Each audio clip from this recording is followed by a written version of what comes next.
Be forewarned. If you are easily upset or don't have the stomach for controversy, do not listen to this program.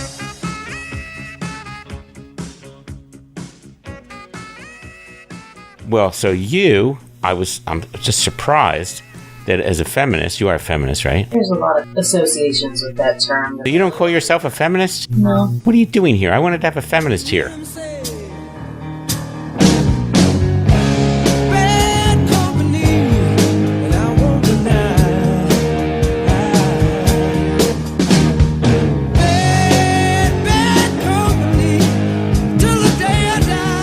This is Jim Greenfield, The Decline and Fall of America, formerly known as The Jim Greenfield Show. Should say Jim the Body Greenfield. And we have a guest today, Morgan Van Kempema. Am I pronouncing your... Not even close, but it's okay. Okay, how do you pronounce your name? Van Kempema. Van Kempema? Okay, I guess so. Morgan Van Kempema. My guest is Morgan Van Kempema, whose main qualification to be here is that she's a smartass. Yeah. Among other things. That's all she put on her bio. Anyway, the quote of the day: the makers of the Constitution conferred as against the government the right to be left alone, the most comprehensive of rights and the right most valued by civilized men. Justice Louis Brandeis. So, I think before we get to the topics that I was thinking of covering today, I wanted to ask you, Morgan, a couple of questions about. You sent me an email to one of my podcasts about abortion. So you said, if a fetus doesn't have the ability to live on its own, then it doesn't have a right to life. And then your next line was, I find it odd that you think it's up to each state to decide whether abortion is right or wrong. If you're truly a constitutionalist, aren't you opposed to big government? So you went right to the heart of it. So here's my question. Mm-hmm. Who should decide whether a fetus has the right to life? I'm not. See that? Because you said the fetus doesn't have a right to life unless it's viable on its own. But who makes that? Is that a better way to say it? Because no, I'm okay with the way you said it. When you said, well, in your podcast, you said that a fetus had a right to personhood. No, it's not what I said. What I said is that we can argue about whether a fetus has a right to life or a fetus is a person, or we can argue about that. My argument was that under the Constitution, I wasn't making an argument about abortion as such. I was making an argument about the Constitution, and my argument was that under the constitutional system, the federal system that we have, that's a state decision. The way the Constitution sets it up. Certain decisions are made by the federal government, and other decisions are made by the state governments. And that decision belongs with the state legislature, not with Congress or with the Supreme Court. So my question is, what decision that you're referring to? Yeah, you might want to hold the mic a little closer. The decision that you're referring to, the status of personhood or right to life, or about the right to access abortions? What I'm saying is that the way the U.S. Constitution is drawn is it says explicitly in the 10th Amendment that the powers not delegated to the United States by the Constitution are reserved to the states, respectively, or to the people. So in other words, the Constitution lays out certain powers, and it says the Congress has these powers, the president has those powers. And if it doesn't say anything about a particular power, then that power is left to the states. So as a constitutionalist, now I could be pro-abortion, pro-choice, pro-life, either way. But as a constitutionalist, I would say, well, what my personal preferences are isn't really the issue. The issue is who decides. And the answer that I find in the Constitution is the states decide. So that's what I was addressing in that podcast. I mean, I see your point. All right. Well, that was easy. Okay, let's move on to the next. No, I'm just kidding you. I'm just kidding. I see what you're saying. I just wonder how many other medical procedures are decided whether they're legal or not by states. Okay. Now, let me just halt for a second because I forgot to tell you the rules. Uh-huh. Okay. Here are the rules for the Decline and Fall of America, formerly known as formerly known as the Jim Greenfield Show. I'm sorry, did you say that is important or isn't important? That is important. Yes. The rules? Yeah, the rules are that there's no interrupting allowed. Okay. Except that I, as the host, am allowed to interrupt you. I see. Okay. Well, there's a reason for that. Okay. See, you're not allowed to interrupt because you don't agree with what the other person is saying or you're trying to silence them. But I, as the host, have the prerogative of interrupting if I feel like you're going on too long or it's getting boring. Because the most important thing in this business is keep it entertaining. Okay? So I can interrupt you, but if I interrupt you because I don't agree with what you're saying, you can call me on it. And I have an interruption bell, Perfect. which I use if people are interrupting excessively. And when the interruption bell rings, you have to stop talking. Now, you could ring the interruption bell too if you feel like, if you want to call a foul on me, you can do it too. It's conveniently out of my reach. Well, of course. What were you expecting this to be like Absolutely. fair? Absolutely. You thought this is okay. All right, good. Okay, no, anyway, I'm sorry. No, I didn't just go on that tangent because I wanted to obscure what you were saying. That's fine. So I forget what you said. Can you say it again? How many other medical procedures are delegated as legality by states? All of them. Everything. Are they? Yeah, I mean, every state has its own rules. I'm not aware of any federal laws that regulate what procedures can be performed by doctors. Now, today, doctors can pretty much, as far as I can think, can pretty much do whatever they want with some limitations. It's now legal, for example, for doctors to commit mayhem. Define mayhem. Mayhem is cutting off part of another person's body. And doctors routinely do that. Now we call it sex reassignment therapy, which to me is mayhem. Or circumcision. Yeah, well, I suppose you could make that case. If that's the simple definition, then it falls under that. Well, I'll tell you, if I trimming fingernails. just so we get this on the record, Morgan, if I had it to do over again, I wouldn't be circumcised. However, I was only 10 days old, so I didn't have a whole lot of say in it. And I've never had a penis, so I really don't have a lot of input on that. Boy, we really went right down in there, didn't we? Let's get back on the... Okay. Let's take it back up to a higher level. I'm sorry, I'm the one who took it down. You're right. Whatever. Okay. So, but I mean, the state regulates doctors. If you want to be licensed to practice medicine, you have to get a license from the state. Right. So the state oversees that. I see that. So the question is whether there's a constitutional right to an abortion that overrides state law or state power to make law. Yeah, but nobody does that about LASIK eye surgery. Whether there's a right to LASIK eye surgery? Whether people can access it or not.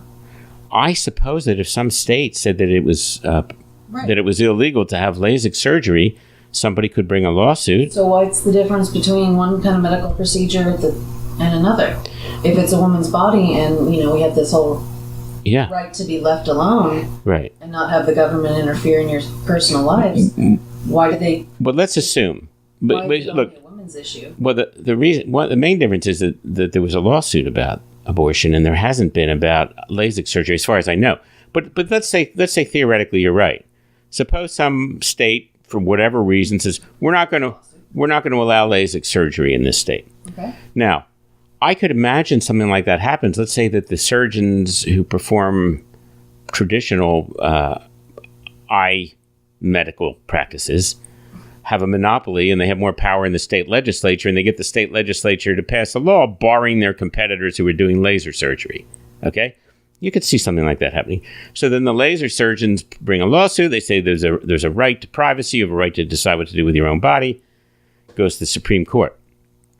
Now, the Supreme Court, I suppose they might hold that there's a right to privacy. But the argument that I made in the podcast that you're responding to was that there is a right to privacy. And I made the point that a lot of conservatives who don't like abortion have argued, well, it was based on a right to privacy that was found in an earlier Supreme Court decision, 1963, Griswold versus Connecticut, which had found that there's a right to privacy because the state of Connecticut, in that case, the state of Connecticut was regulating, had prohibited the use of condoms. And the Supreme Court said, no, there's a right of privacy, what you do in your own bedroom. I agree with the Supreme Court that there's a right to privacy. Now, some conservatives have said, well, there's no right to privacy. It's not mentioned in the Constitution. Therefore, there is no right to privacy. Therefore, there's no right to an abortion. I don't make that argument. I think there is a right to privacy. You see it in the Fourth Amendment, the Fifth Amendment, the Ninth Amendment. I'm not going to get into it because I've talked about this before. But that there is a right to privacy.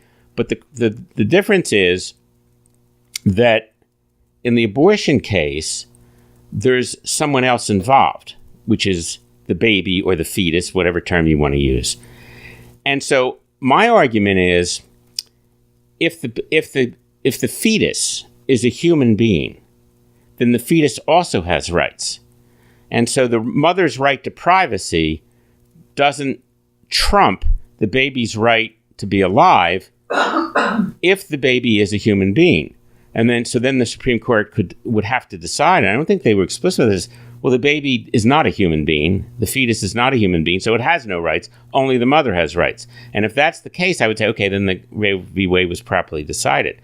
But my question is, who is the Supreme Court to decide whether a fetus is a human being? I would suggest that perhaps a cluster of cells of 15 weeks, which is when most abortions occur, isn't a human because it wouldn't survive on its own. Yes, that's the argument. Since most early term abortions. But can you understand that there would be some people who would say, well, we think it is a human? Of course. So who decides who's right? The same people that aren't going to fund any social programs that might help a woman. Yeah, keep your mic. So why does a woman choose abortion? Because it's easy or because it's a good option? Like, it's not a simple choice. It's generally something that she is making for fairly responsible decisions. Like, she may not have the money, it may have been an accident due to a contraceptive problem, missed a pill, whatever. But a lot of women aren't just frivolously terminating pregnancies because it's fun. Like, it's yeah, a thing. I would guess not. I mean, sure, it's a medical procedure. Choose it. Right, but so what I would say to you, Morgan, is you can make that argument. Some people will make an opposing argument, and the issue is, who do you make the argument to? And my answer is, if these decisions are made properly, if it's made under the constitutional system, it will be state legislatures that make that decision, and therefore they would presumably hold hearings, and you could go in and testify at the hearing and make the argument you just made, that a 15-week-old fetus is just a cluster of cells, it's not a human being. Some Christian conservatives would come in and say, no, it is a human being. And they'd say, oh, it's got a heartbeat, whatever. You'd have those arguments. And then the legislature would make a decision, probably based in large part on how the voters felt, because these guys like to get reelected. So if the majority of people in the state, if you get a conservative state like Utah or Texas, whatever, probably most of the people in those states are going to be pro-life, and so those states would probably be pro-life states where the abortion would be prohibited. And then you'd have liberal states like Oregon, California, Washington, New York that would vote to have abortion be legal. And that's the way our constitutional system is supposed to work. So I was arguing more about that issue. I mean, you're right there that according to the Constitution, it would be a state's issue. But I mean, if you're going to argue that cluster of cells is human, I mean, you could look at the Bible and it says that spilling seed is a sin. So which cluster? I try to avoid doing that for just that reason. Good, I'm happy for you. But don't want to waste it. If we're going to talk about a cluster of cells, precious bodily fluids, right? It's how different is it to have sperm be wasted? But nobody gets involved in a vasectomy. It's only a women's issue and a woman's right to choose, because ultimately we have a very long history, of humanity. Pretty much the whole thing. Women's purpose is to breed. So you feel that pro-lifers would make the argument that vasectomy should be prohibited also because it prevents a life from being conceived? I think they would only make the argument pertaining to women because men have more rights than... Historically, they have more freedoms. I'm so glad that you've gotten into that, because that'll enable us to shift topics. You're welcome. But would you mind closing the door? Sure.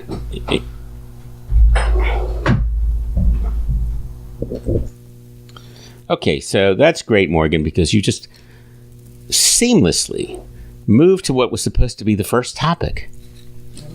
I do what I can. Yeah, which comes to you from the Reach for My Revolver department of the Decline and Fall of America. So, I'm surprised your revolver's that far away. I'm not carrying it, if that's what you're worried about. I don't carry it around the house, usually. I don't know. Gotta feel safe, you know. All right. Yeah, with the gun thing. Do you feel safe? Usually. Do you feel safe right now? Yeah. So, I saw an author on C-SPAN recently named Rebecca Traister, and she wrote a book called Good and Mad, The Revolutionary Power of Women's Anger. And what you just said is reflective of what she argued. She said that white men are a minority who've had all the power and have oppressed the majority. And you just said that women have, if I understood you, have fewer rights than men. Historically. Do you feel that women have fewer rights today? I think society's view on women hasn't necessarily come full circle.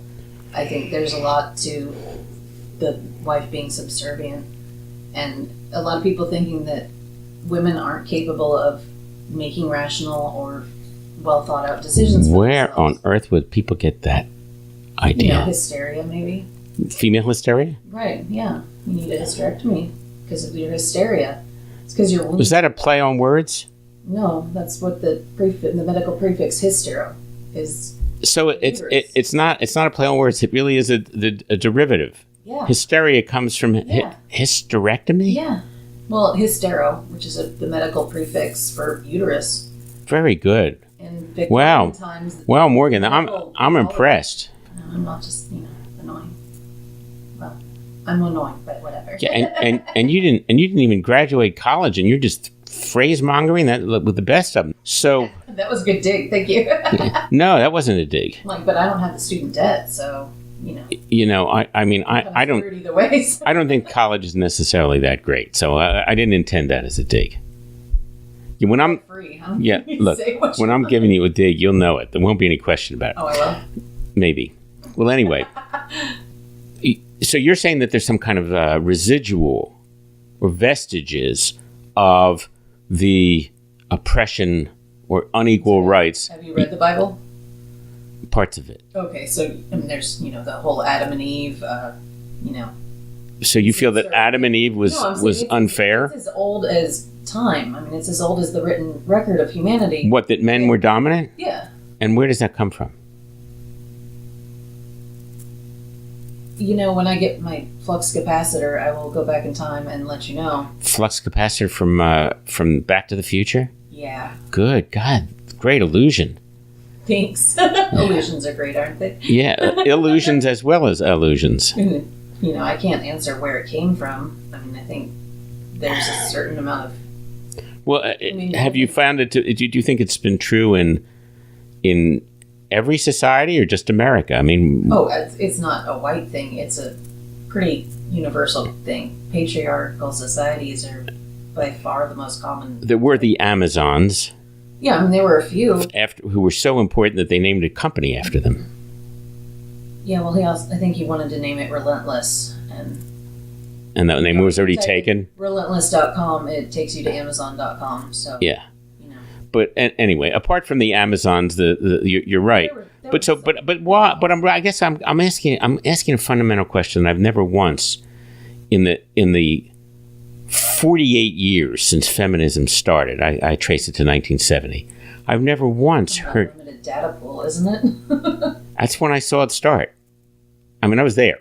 Oh, but you don't remember the 10-day-old circumcision thing, but you remember 40. You know what? It may not have been the 10th day. I made that up. I know I was very young. Because if I'd been older, I probably would have fought back.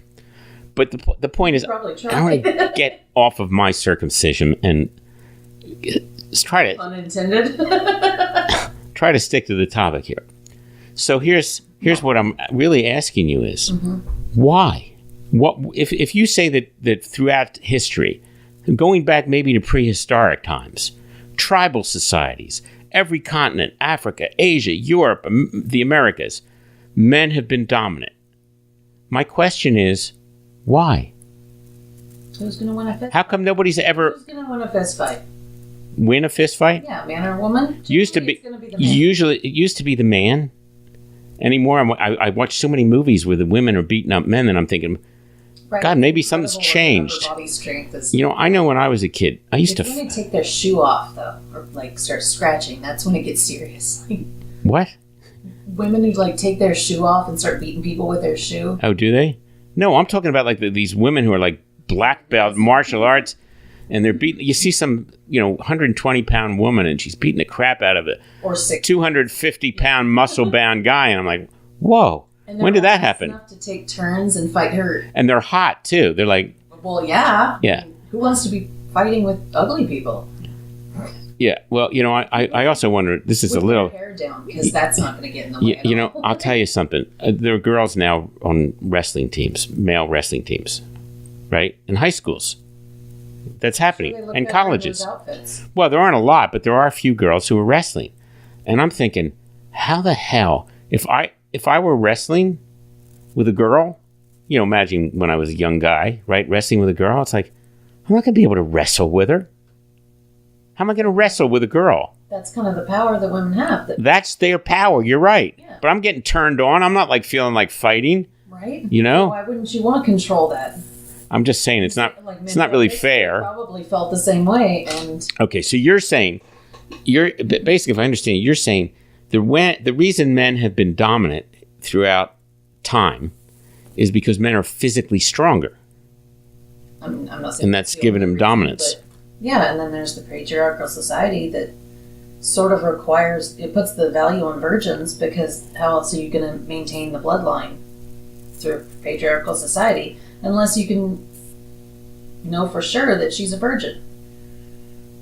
And it makes women into more of a property thing, because you have to control I have their sexuality. I have a different theory about that. Okay. So, the sexual revolution started in the 60s. Yeah, I was there. I'm telling you. Before that, look, I'll give you an example. When I was a senior in high school, I just mentioned casually to my father. I said, Dad, most of the girls I know, they think that their mothers were virgins when they got married. And my father said, yeah, most of them probably were. Now, that was 1965, and by then, most of the girls I knew weren't virgins already. They were 18, right? Newer lifestyle. Yeah. So, like, the sexual revolution happened. Now, if you think about, well, what social changes might have caused us to move away from the traditional morality? The traditional morality, it was considered scandalous for people to have sex. For women, right, you're right. For women to have sex outside of marriage. Say, well, what changed in the 60s? Well, a few things changed. For one thing, Birth control. birth control is the most obvious. Birth control meant you could have sex without getting pregnant. But you also add to that the fact that if you think about it, like parents before that, why don't they? Women could make a living. If you could support a child. on their own. that's the second thing. The women could make a living; they could support the child.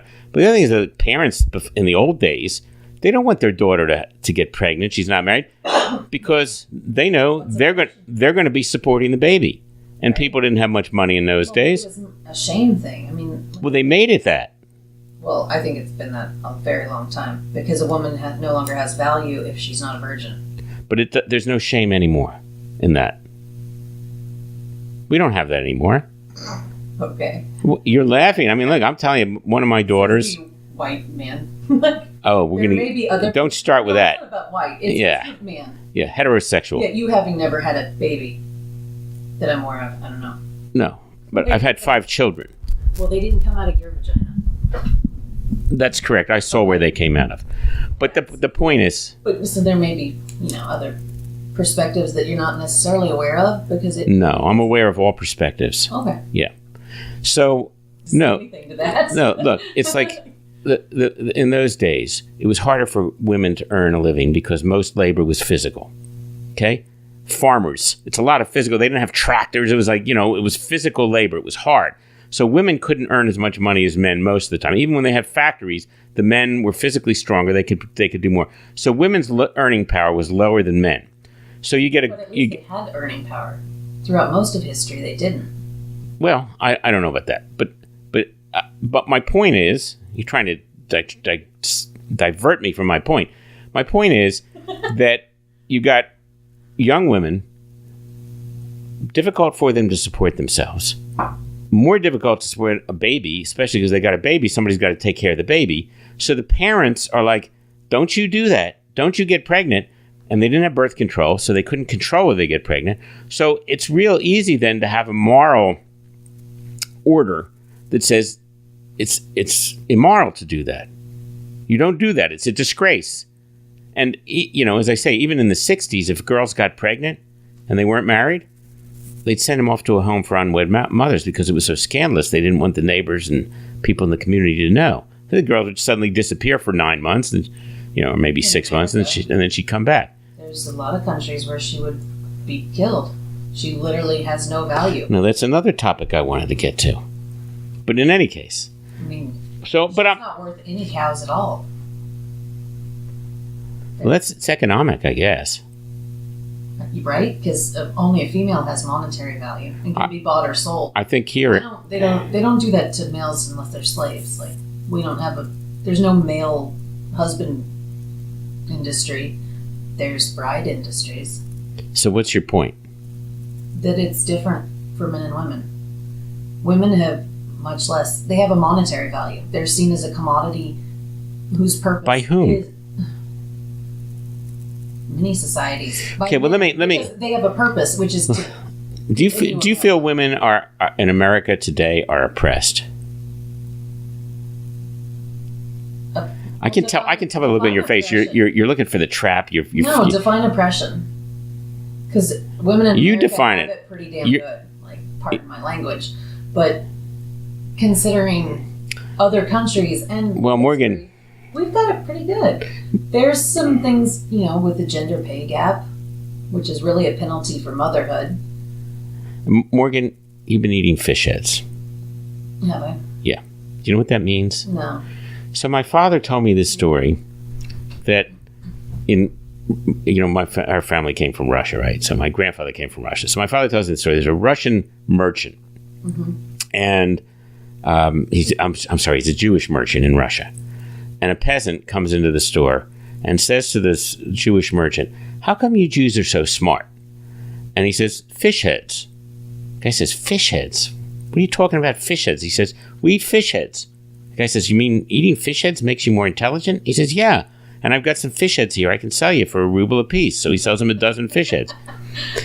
So the guy takes the fish heads home. A week later, he's back in the store. The merchant says, "How did it go with the fish heads?" The guy says, "I don't know, but I got a question for you. Why should I buy fish heads for $1 a piece from you when I can go down to the dock and get them for free?" The merchant says, "You see, it's working already." Yeah. So whenever my father thought that I had learned something, he'd say, "You've been eating fish heads." That's a charming way to say it. Well, so I'm just surprised that as a feminist, you are a feminist, right? There's a lot of associations with that term that I don't necessarily. So you don't call yourself a feminist? No. What are you doing here? I wanted to have a feminist here. Like, maybe equal, but I don't think women should have any more power than men should. Because really, they do. Well, in some ways. So, like this woman, Rebecca Traister, she says, white men, although they're a minority, have had all the power and have oppressed the majority. So white men, in other words, oppress women, but they also oppress black men, Hispanic, whatever, homosexuals. I think that's the so somehow we, the white male heterosexual minority, have oppressed everybody else, even though we're the minority. But I think you have to keep in mind that that's not like a new thing. Like, this generation of white men didn't suddenly start oppressing people. It's sort of an inherited societal thing. Well, I'm not aware of having oppressed anybody personally. I mean, if I had the opportunity, I certainly would oppress people, but nobody's given me the opportunity yet, as far as I'm aware. Although some people would say the fact that, that I've been financially successful indicates that I'm an oppressor, ipso facto. I think that's kind of a stretch, but... It seems like a stretch to me. But this woman was arguing that that they had opportunities, though. Pardon? You probably had more opportunities. Try to. But this woman was arguing that we have to challenge her expression was, quote, white capitalist patriarchy, the white capitalist patriarchy. So somehow the feminist ideology gets intermingled with socialism. Capitalism is connected to patriarchy and white male dominance. It's all racist, racial. It's all kind of mixed in together there. I guess I would kind of argue that male dominance and capitalism also affects other countries. So it's probably just the white male in Western countries like the U.S. or in Europe, but it happens in Africa. It happens in India. So then we get back to the why question. Stuff. Yeah, they like to have stuff, and women don't. And power. Women don't. That's not necessarily true, but I agree with you. Who's going to win the fist fight? I agree with you. But there's a testosterone aspect to it, right? It's like a man. If a man is not in control and is being dominated by a woman, he's going to feel. I think almost every man is going to feel in some way threatened by that and feel like that it's reducing him, diminishing who he is, reducing his self-esteem. Why is that? Well, this is the question, because you asked me why is it. I want to turn that around. Why do you think it is? Insecurity. And kind of like the white male oppressor, I think it has a lot to do with, that's what you're used to. So when things aren't comfortable, they're not what they usually are, then men feel like they're losing. But do you think it's social conditioning, or do you think it may be something that's intrinsic? I think a lot of it's social conditioning. See, I think it has to do with testosterone, because they've actually found there was actually a study of ape tribes, and the male, there's a dominant male in each tribe. It's the strongest male. Whoever they fight, the males fight, and whoever wins becomes the dominant male, and he has access to all the females sexually. And they found that the dominant male in the tribe has higher testosterone levels than the other men. So for men, if you're at the top of the totem pole, if you're the CEO or you're the senator or you're the billionaire, whatever, it increases your sense of well-being, which is also tied to your level of testosterone. So I think there's a physiological aspect of it. That women have a physiological reaction to control and power too. Yeah. So it's not just that males get off on it and females don't. I agree. It's that guys. Nancy Pelosi loves it. So did Cleopatra. But Cleopatra was beautiful. I mean, she looked great in the movie anyway. Right. It was Elizabeth Taylor. Yeah, who had purple eyes, which is interesting. Do you think she really had purple eyes, or they just made them look purple? She had a purple hue to them. Like her eyes. I think we should make that one of our topics for the next podcast. We can talk about David Bowie's eyes, too. He had 2 different colored eyes. I don't really care that much. I find it fascinating, the 2 different colored eyes.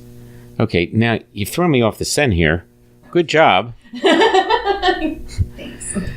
So, but you don't seem like a fanatic feminist. You're actually rational. It's crazy, right? Yeah. I'm with a uterus. You have one. I do. So you're not like transgender or anything. No. I have a daughter to prove it. And stretch marks. That'll come. Fun. Okay, you're going to prove it by showing me your stretch marks. No, I wasn't going to show you. By the way, I'm going to need a waiver. Wait, what? Because there's certain things anymore that are illegal for a man to say in a business relationship. But we're doing a show where you need to be able to free to say anything. It's the state of the law now. I mean, I know from bitter personal experience. If a man, let's say that a guy hears an off-color joke on late night TV, right? Okay. And he goes into work the next day and tells that off-color joke to a female subordinate.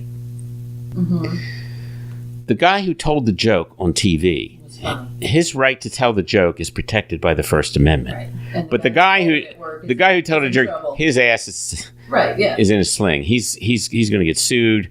He could lose his job. So the point I'm trying to make is we're going to need a First Amendment protection. So we're going to need a waiver for if we're going to do this because So don't be a crybaby.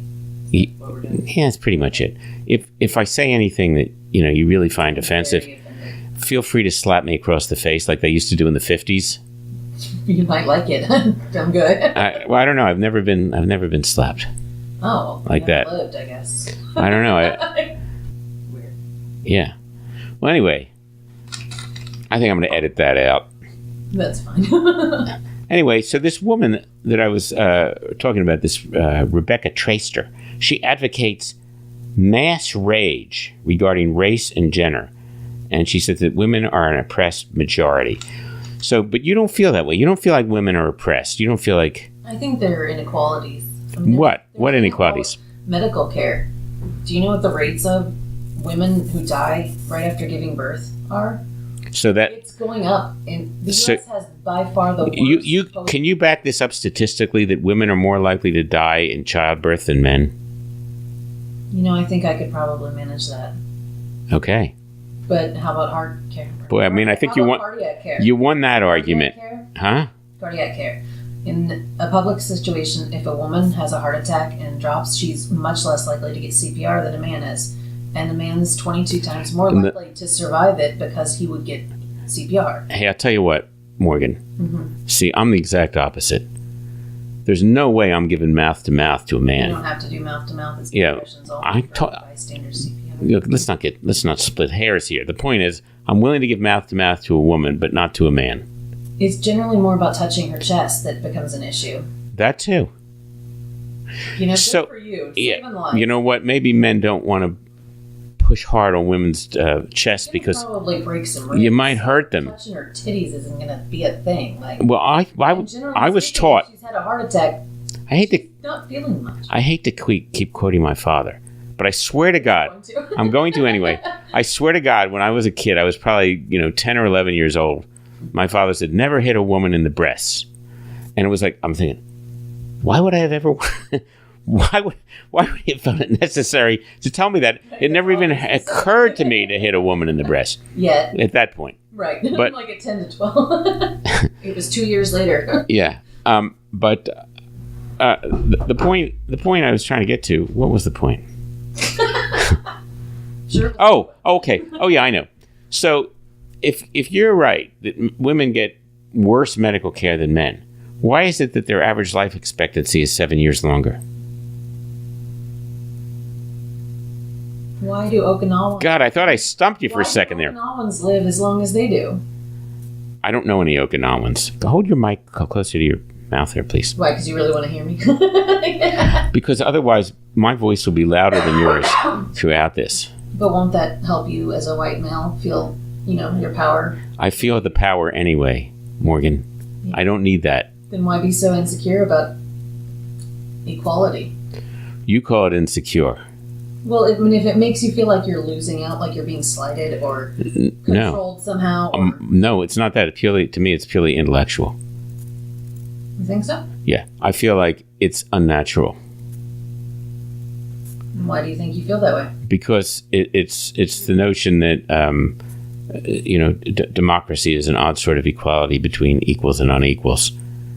I guess I was going for more gender than democracy. Yeah, whatever. But I mean, it's the same concept. Yeah, whatever, okay. All right. In other words, men and women aren't equal. We're totally unequal. Different, but Different. yeah, Yeah. different. Yes, but is one superior to the other? Yes. In what way? Women are superior to men. Now you're just confusing me. Like, pick a side. Uh, Which side are you on? I know you're smart enough to be able to deal with nuance and complexity, so you can handle this. So, I'm a woman. It's what I do. Make things yeah, and you have complicated, right? intuition, women's intuition. You guys have that intuition thing, But the point is, Actually, just because you guys suck at lying. You're not that good. I don't lie to my wife. I never said you did. I didn't say you said I did. I'm just Oh, semantics. Yes. no. The point is that I got 2 points I got to make here now. I'm trying to remember the first one before. Now that I'm going to make the second one first. The point is that I told my wife we got married that I have a weakness for women, and so therefore, if the opportunity to be unfaithful presented itself, I'd probably take it. However, I promised I wouldn't lie to her.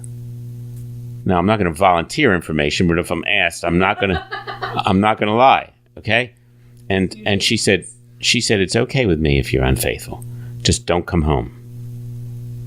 Sounds fair. Yeah. Yeah. I don't really understand what the big deal is. I don't know why women make such a big deal about their husbands being unfaithful anyway. I mean, come on. It's our nature. How do you feel about your wife being unfaithful? I don't know. She hasn't. She's Catholic. Well, I guess. My wife. Are you kidding? My wife. She doesn't even want to have sex with me, so she's certainly not going to have sex with somebody else. Are you sure? It was a joke. Joke. That was a joke. It was a joke. But the point I was trying to get to, circuitously, is that I had a spiritual master, okay, Maharishi Mahesh Yogi, and when he was, he's from India, right? And when he learned about feminism, you know what his response was? He says, "I don't understand why women." He said it with an Indian accent, of course. "I don't understand why women want to bring themselves down to the level of men." And I thought, boy, he really nailed it. It was like women are more refined, they're more spiritual, they're better. They're better. Little girls are always so well behaved, and they're pretty, and they're all clean, and they're well dressed, and little boys are like little messes. Stereotypes much? Absolutely, totally believe in it. But the point is like, women are, when they seek equality, they're bringing themselves down to our level. So men are crude. We're crude. We're aggressive. We're to be subservient to the lesser gender. Then, yeah, Morgan. Who starts all the wars? It's not women. Men do that. Who commits most of the murders? Men. Most of the crimes. Men. Women are morally superior to men. Women are pretty scary. Oh, I know. Don't get me started. That was my first wife. But not bad. See, look, women have a civilizing influence on men. Oh, is that what that is? Is that the whole Troy war, like Helen of Troy? Yeah. Civilized men. Look, Cleopatra. Look, as it says in my book, The Taxman Cometh, quoting Shakespeare. I love how we went from women civilizing men to the Shakespeare and a taxman cometh. That's good. The quote, if I may be permitted to finish my sentence, the quote was, "Pussy doth make cowards of us all." I mean, the original Shakespeare was "conscience doth make cowards of us all," but I think pussy, whatever. Yeah, pussy makes a lot more sense. But yeah, they fought that war over a woman, the face that launched 1,000 ships, and the one, for example, one bit of evidence that women have a civilizing impact on men is that in the days of the Wild West, a lot more young men went west than women. And so there was a shortage of women. And look at how the men behave. They're shooting each other. There's like women, the guy, they get married, and the woman's like, "No, you can't do this. You can't get drunk. You got to behave properly." That's because she could shoot him at that point. And then there was Lorena Bobbitt. Do you know who that is? I do. Who? Yeah, Lorena Bobbitt. Lorena Bobbitt. Didn't she put his penis in a blender? Pretty sure that was her. No, she didn't put it in a blender. She cut it off. Right, but I thought she put it in a blender afterwards. It's funny you say that. I don't think she did.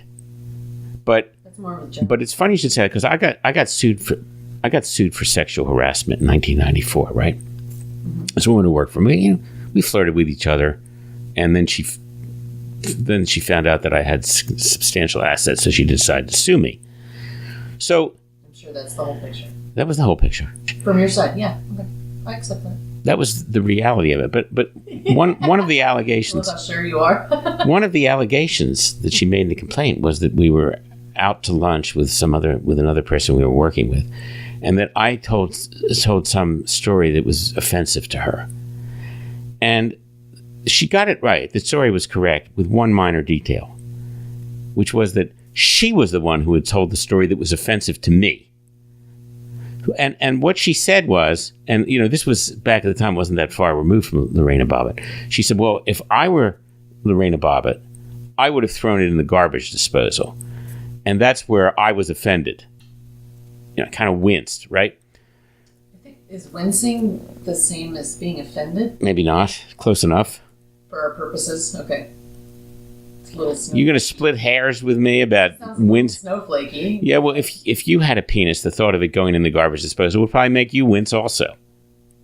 I also probably, would try to avoid being stupid enough to piss off a woman that might want to put my penis in the garbage disposal. Well, that's the thing. My ex-wife, when she signed some divorce document, she signed it Lorena Bobbitt. Okay, that's a little creepy.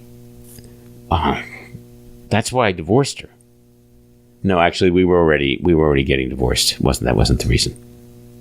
Sounds like. But I think it corroborated my decision to divorce. Yeah. Kind of makes you feel like you did the right thing. But anyway, I think the main point, which has gotten lost in all this repartee. But that makes you cringe. But there are societies that partake in cannibalism where the penis is a delicacy and the wife gets the honor. How do you know all this stuff? A gift. I think you got some. Guinea, for example. I think you maybe got some slightly weird propensities. Maybe, what do you research? I don't know. You seem to know a lot about viruses and parasites and bacteria. Just fascinating. But it's not just that. You get it. Well, never mind. I don't want to insult you. Oh yeah, penis. They're the best. Like, really? Is that what you wanted to hear? It's not that I wanted to hear. Worker, I can tell you all about rubbing hardwood all day and oiling it, and it sounds horrible. There's no good way to say it, but it's true. I'm glad you're saying all this. Yeah, it's better. Yeah, it's usually better if I do that. Okay, but it wasn't what I necessarily wanted to hear, but I guess I shouldn't be surprised. So anyway, let's. I'm not sure what you mean by that. Are those newspaper clippings? Yeah, I have newspaper clippings. Yeah, I get the newspaper. Wall Street Journal. Not just any newspaper. This is Jim Greenfield, serving all humanity, but mainly serving myself here on the Decline and Fall of America with my guest, Morgan. Pronounce your last name for me. Van Kempema. Morgan Van Kempema. You're welcome for listening to another brilliant installment of The Decline and Fall of America starring Jim Greenfield, formerly known as The Jim Greenfield Show. If you have a topic you would like Jim to talk about, or if you think Jim is brilliant and want to cheer him on, or you think Jim is an idiot that doesn't know what he's talking about, send an email to jimgreenfieldshowpodcast@gmail.com, follow the show on Facebook at Decline and Fall of America, or on Twitter at JGS Podcast, or you can call and leave a message for Jim at 503-512-0811, and your message will likely get played on the show. And now, our beautiful outro music, The Ode to Jim. 14 years on the radio, Jim Greenfield served humanity. His bosses fired him 7 times. They said he's no Sean Hannity. Greenfield tried to stay out of trouble and be discreet as best he could. He claims the reason he got canned behind the mic, he's just too good. Jim's enemies tried to silence him in panic and hysteria, 'cause Jim Greenfield